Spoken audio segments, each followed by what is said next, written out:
Moi, mä oon Anni Valtonen, kesällä 18 vuotta täyttävä suunnistusta harrastava tyttö.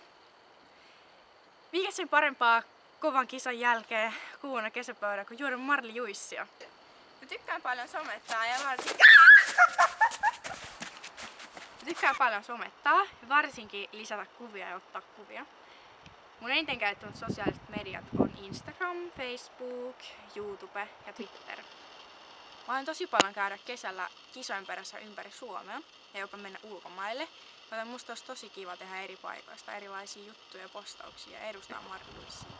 Mä tykkään paljon sosiaalisista ihmisistä, pitää niiden kanssa kivaa!